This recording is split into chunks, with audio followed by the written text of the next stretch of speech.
안녕하세요. 반갑습니다. 저번 시간까지 우리는 집성제에 대해서 괴로움의 원인을 집성제라고 하죠. 근데 원인은 크게 세 가지가 있다는 거죠. 몸의 괴로움의 원인과 그 다음에 인간관계의 괴로움의 원인, 그 다음에 마음의 괴로움의 원인. 이제 이 부분이 굉장히 여러 갈래로 나눠질 수가 있는데요. 우리는 불교에서는 삼법인을 통해서 우리는 다시 이러한 원인에 대해서 얘기를 하고 있다는 것을 한번 얘기해 보려고 합니다. 삼법인이라고 하는 것은 라카나, 빨리어로는 그렇게 얘기하는데요. 이제 라카나 하면은 이제 characteristic, 그 성향, 성질이라고 했죠. 이 세상에 존재하는 것들의 세 가지의 특성, 특질을 말하는 거예요. 보통 이런 것들은 서양이나 다른 쪽에서는 과학자들이 이 세상에 존재하는 것들의 특징은 과학자들이 많이 연구를 하죠. 그러나 그 과학자들은 서양에서 한 17세기에 아주 적극적으로 드러나기 시작하고, 우리 불교는 벌써 이들이 나오기 이전에 2500년 전에 혹은 2000년 전에 이들보다 먼저 이제 이 우주의 원리와 법칙을 말하게 되었는데, 또 다른 신기한 것은 대부분의 서양의 과학자들이 부처님의 가르침을 설명하고 이해하고 그 다음에 증명하는데, 불교의 그 가르침을 증명하는데 과학자들이 사용되어졌다는 것이죠.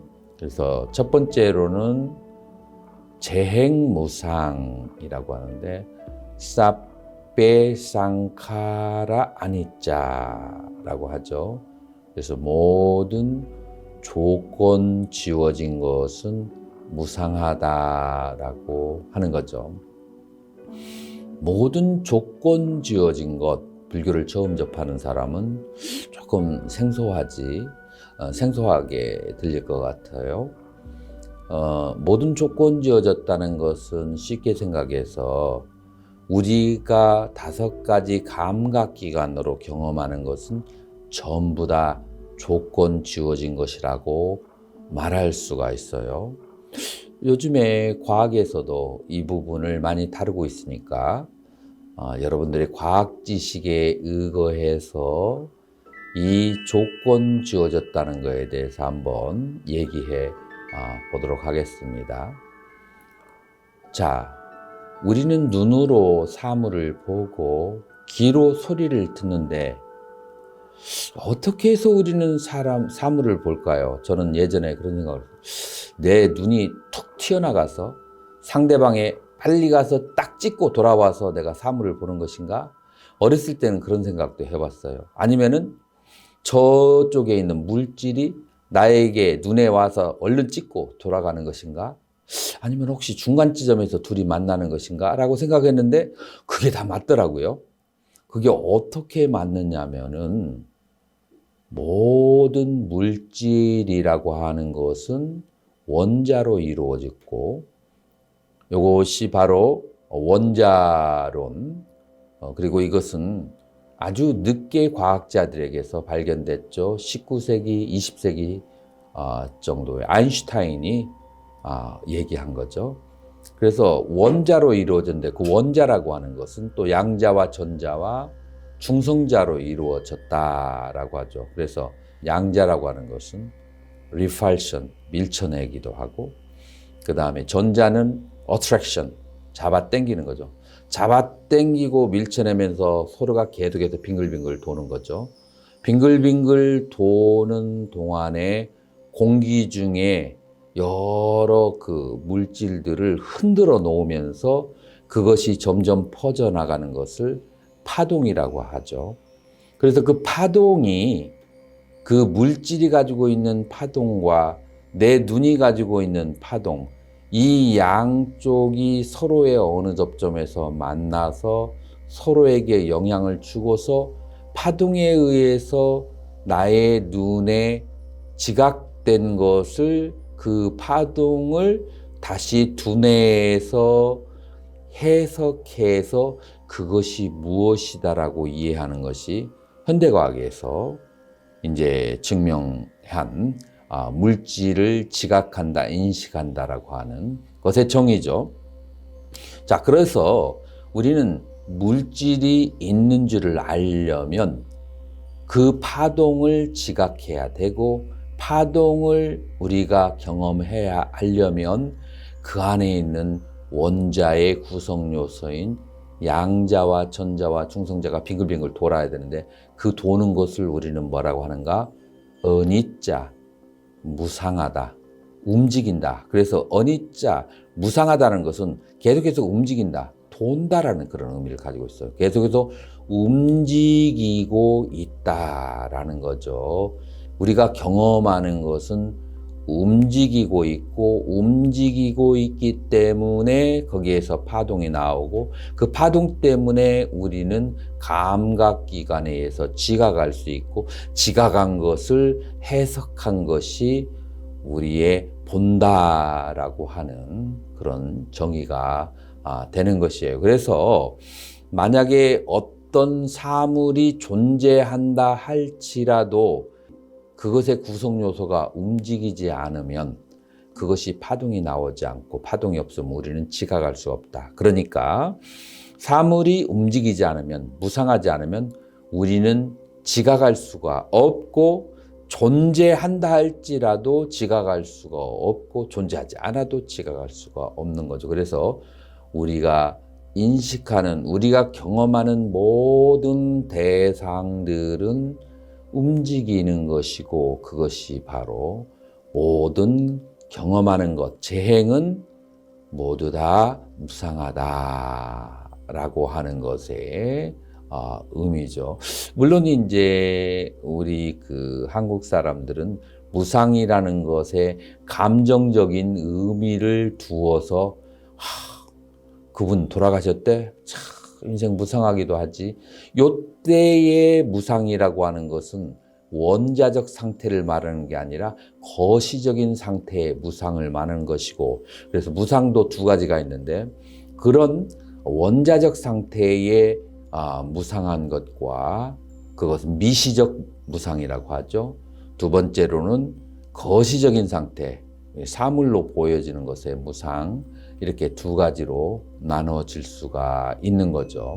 자, 그래서 재행 무상, 모든 조건 지어진 것들, 우리가 경험하는 것들은 계속 움직인다, 무상한다라고 하는 거죠. 이것이 바로 물질의 법칙이죠. 우리 불교에서 말하는 물질의 법칙이에요. 자, 그런데 이것 자체는 문제가 없는데, 우리 마음에는 마음의 법칙이 있어요. 마음의 법칙은 무엇인가 하면은, 한 번 경험한 것은 재경험하고 끝없이 경험하기를 원한다. 이게 마음의 법칙이에요. 그래서 이제 마음이 대상에 대해서 집착을 하는 거죠. 그래서 마음이 가지고 있는 속성과 법칙과 물질이 가지고 있는 속성과 법칙이 두 개가 서로 충돌을 하는 거예요. 그렇기 때문에 인간은 아주 처음부터 이 두 가지의 다른 속성 때문에 괴로움으로부터 면할 수가 없다. 왜 괴로운가? 물질은 그 자리에 계속 있지 아니하고, 마음은 같은 것을 계속 경험하려고 하고, 이 두 개가 서로 상충되고 그 다음에 반대되죠. 저는 이제 청년들의 상담을 주로 많이 받는 편이에요. 그런데 요즘 젊은 사람들의 사랑하는 방법이 굉장히 색다르더라고요. 어떤 방식을 가지고 있느냐면은, 서로가 좋아하다가 마음이 떠나면 아주 짧은 시간에 정리를 잘 하더라고요. 마음의 정리를. 예전 사람들, 우리 시대의 사람들은 사랑을 하고 떠나면은 배신감을 느끼고 그 다음에 용서를 하지 못하고 하는데, 요즘 말로 쿨하다고 하죠. 아주 짧은 시간에 변하는 거에 대해서 그래서 어떻게 그렇게 쉽게 용서할 수 있고 이해할 수 있냐고 하니까 인간의 마음은 변하는 거 아니겠어요? 라고 이것은 제가 보기에 불교의 진리가 굉장히 일반화되었기 때문에 오는 현상이 아닌가 생각이 드는데 그러나 그런 사람들에게도 아주 중요하다고 생각하는데 굉장한 집착을 가지고 있죠. 자, 그래서 인간의 마음은 한번 경험한 것을 계속 경험하려고 하는 그런 특성을 가지고 있고 물질은 변하기 때문에 우리에게 경험되어진다. 이것이 두 개가 부딪히면은 사페 상카라 두카 모든 유의법들은 모든 조건 지어진 것들은 그것은 고통이다라고 하는 결론이 나오는 거죠. 자, 그런데 여기에서 중요한 것은 이제 영어로 말하면은 as long as, so long as 영법인데 뭐뭐 하는 한 괴로운 거예요. 그러니까 이 세상의 모든 물질은 무상하고 변화하는데 마음이 거기에 집착하는 한 괴로움이라는 것을 우리가 이해하지 못한다면 불교를 염세주의로 오해할 수가 있는데 다시 말해서 마음이 거기에 대해서 집착하지 않으면 괴로움은 존재하지 않아요.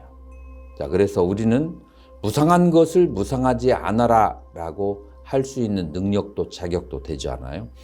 다만 우리가 알 수 있는 것은 무상한 것을 무상한 것이라고 생각하고 무상한 것에 집착을 하면 괴로움이 따른다는 것을 깨닫고 알아서 집착하지 않는 것, 이것이 바로 부처님이 가르치시려고 하는 재행무상과 그 다음에 재행계고의 가르침이다라고 그렇게 말할 수가 있는 거죠.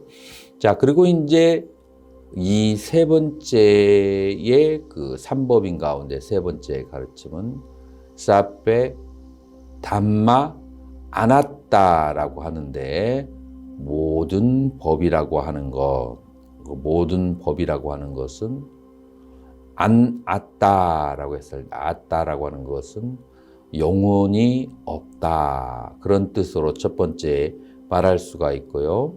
그 다음에 두 번째 제법무아라고 하는 것은 모든 법이라고 하는 것은 모든 대상이라고 하는 것은 스스로 이루어지는 것이 아니고 여러 가지 조건에 의해서 이루어진다라고 하는 실체가 없다는 의미에서의 무아를 얘기하는데 저는 두 번째 의미를 가지고 이제 설명을 해 드리려고 하는 거죠.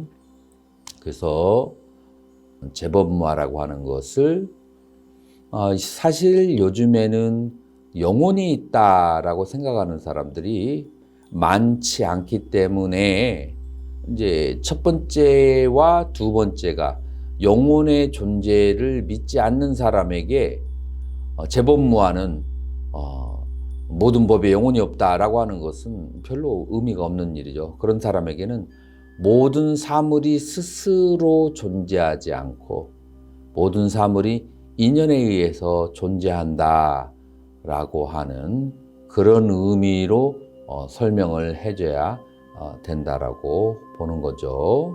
우리가 제법무아에 대한 가르침은 조금 깊이가 있는 거라서 다음 시간에 또 공부하도록 하겠습니다. 성불하십시오. 감사합니다.